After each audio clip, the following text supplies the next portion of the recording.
It's time to freshen this thing up. I built this mower 2 years ago. Never would have thought it would look this good. Never would have thought I'd be able to get so much attention with this mower. It took me about 5 months to build. Originally, like I said, I time-lapsed it just to show friends and family. Never would have thought it would become this popular.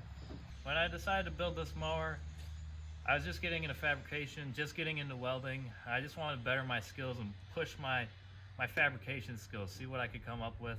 But it's time to revise some things. I'm sure I'm gonna find things that I could do better, things that are not so smooth. Unfortunately, this is really a custom build in the sense that there's a lot of weird things that I'm really used to driving it, but if I were to have somebody else drive it, they become tricky. So with the rebuild, I'm going to try and fix some of those kinks. This will be the V3. Gonna put the third engine in it. Stock was an 8-horse, ran that a little bit. Put a 15.5 in here. That's what's in it right now. This thing has been running great, but it's time for an 18-horse. Got another parts mower with a beautiful engine that we're gonna throw in this thing. Really, my lack of engine is due to the hood size. I really don't want to cut the hood or put something in here that's too crazy. This thing already does what I need it to do, and it's a ton of fun to drive. So we're gonna throw a new engine in, a little more horsepower. Since I don't have a full in-depth build video on this, I'm gonna try and dive into some of the things as I'm tearing it down. I haven't had this thing completely apart since I painted it the first time, so hopefully there's some things I can change, revise, make better. I always said that the biggest downside was the weight of the frame. That's still what it is. I'm not going to rebuild the frame. I'm not going to go that far into it. That would make it less of the mower it really is. Plus, I've got another 108 that someday I'd like to try my hand at suspension with and put an actual engine with gears in it rather than a gearbox. No, I don't know anything about racing gearboxes, and I don't know how this one has lasted 2 years.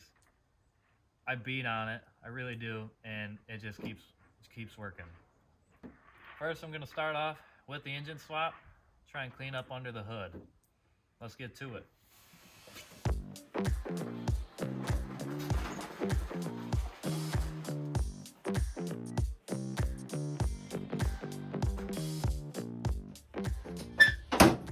You like my shirt? You wanna know where you can get it? mycustomgokart.com.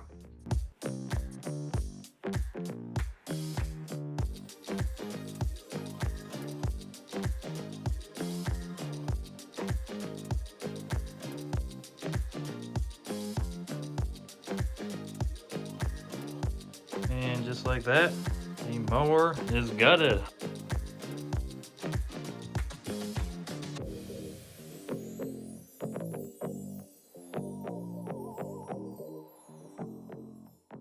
So while we were filming the last clips of the mower out in the snow,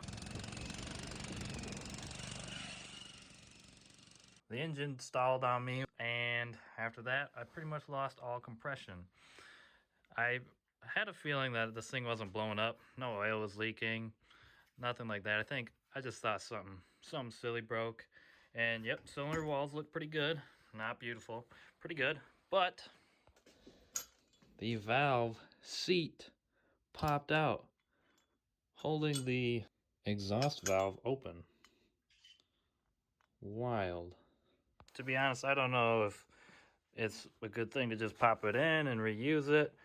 You know, potentially, but I figured now more than ever it was a good time to put this 17 horse in. Alright, so this is the new donor engine. Looking rather big, definitely gonna have to do some modifications to get the hood to fit back on.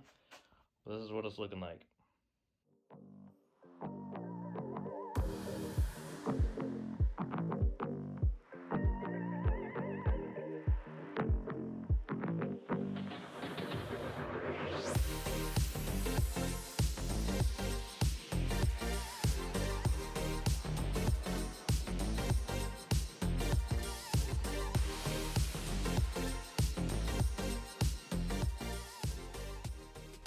Alright, hood is on, but let me show you what I'm working with. I have the engine offset a little bit because I have steering components on the left side and I need the pulley to fit. Obviously I've taken the bigger shroud off, and that is because with the dipstick over here and the shroud, the hood would hit. Along with that, the air filter is hitting. So those are the two kinks I need to work out as of now. Stock air box does not fit under the hood. Neither did the old 15.5 horsepower. So I had the intake just run right into an air filter that I bought. I thought that it would fit on here and, you know, sneak under the hood, but this didn't work. Turns out, if you take the cover off like so, this air filter does work. Obviously there's no cover, but now it does fit under the hood.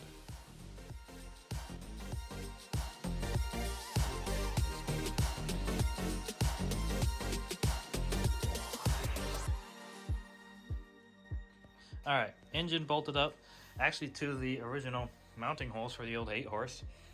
I drained the oil here because whatever this elaborate system is here, I'm gonna have to remove due to my tire hitting it.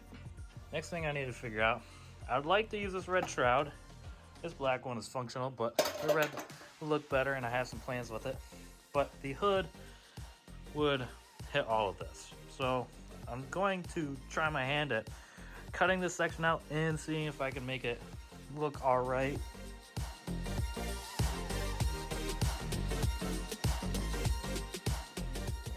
All right, so I cut this section out of the shroud. Still would like to do some shaping later on, but just to get it running, I lopped that side off and I moved the oil dipstick back a little bit. It used to be right here, you can see the line. That fits under the hood like so. So that worked out good. Alright, so I built this gas tank for a previous video, the 13 horsepower mini bike, with this fuel level gauge, I suppose. You just put some clear fuel line in there, and that'll give you gauge. This is an old resin tank that I was using for a gas tank. So I think it's time for an upgrade, and I'm actually going to try and use the gauge. It's going to go right about in here, but I'm hoping I can get the gauge to be on the outside. Hopefully it's low enough to be visible under the hood. And then we're gonna see how it looks.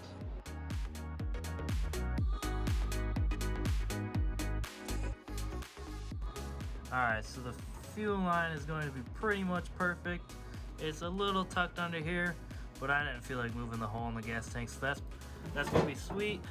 Gas tank's all bolted up in there with a hose clamp. Alright, so previously I had the ignition switch under the hood, kind of where the gas tank was. It wasn't very efficient, obviously. I was hoping that someday I could rewire the engine back to the old switch so that I could use this hole, but it just doesn't seem like that's going to be possible. So I'm going to put this switch right here in this hole. Obviously, I need to kind of cut out a shape like this. What I'm gonna do is hog out a hole, but to do so, I kind of took some spacers together. I'm gonna weld this in here so that my bit has a guide. Then I will just file out these two little notches for the clips, and hopefully that works.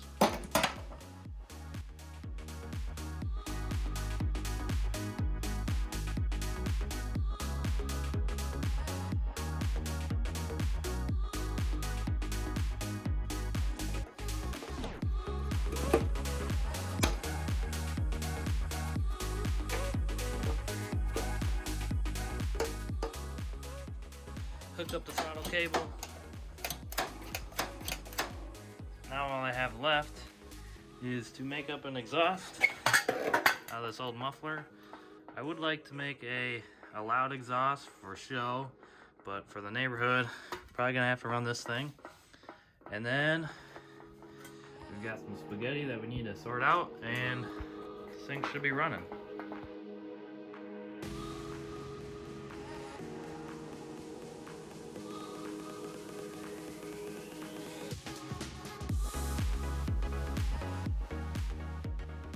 Our last muffler shot forward and kind of got beat up.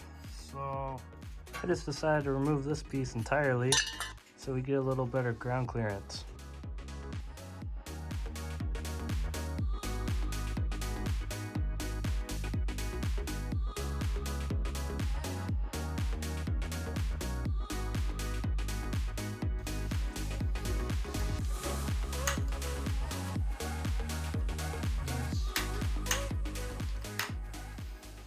Alright, here it is all together. I just spent about a good hour running through all my wiring just to find out my battery was dead. This is a new battery, so I don't know why I didn't think to check it. But all is good. Gonna fill this thing up, and it's dark out, but gonna run up to Jake and Josh's to see what they're doing.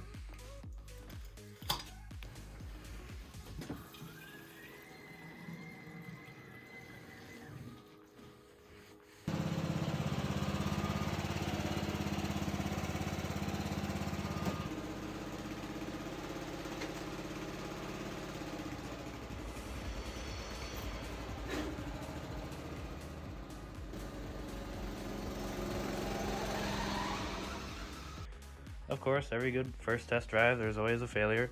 This fuel pump has a crack in the back, and I figured that out when I started pouring gas everywhere. Anyway, got a new one all installed, looking real good. Alright, with the engine swap out of the way, the engine's running great by the way, definitely a little more torquey, you can feel it in my third, fourth, and fifth gear. I've got a few things that I want to do to this thing in this episode. Currently, it's a blizzard outside, and I'm not going to paint this thing till the summer, but until then, at least in this episode, I'm going to put some new rubbers on the front. I want to play around with my shifter a little bit and tweak a couple more things. For a long time, my shifter has been set up so that my shifts are very far apart, meaning that my shifter was actually further down. I've since adjusted it to make my shifts a little shorter. Let me show you what I did. Okay, so if you take a look under here, I've got my shifter welded to this rod that runs along the top of the frame here, and that rod is welded to this piece which pivots to the shift select on the transmission. All I had to do to adjust it was lower this pivot, and I actually drilled another hole bringing this in. I had to extend this, but now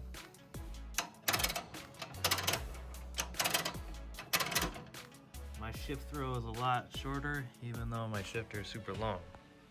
While I'm under here, I swapped out some metal pulleys for some plastic ones that I got from a scrap mower just to save on some weight.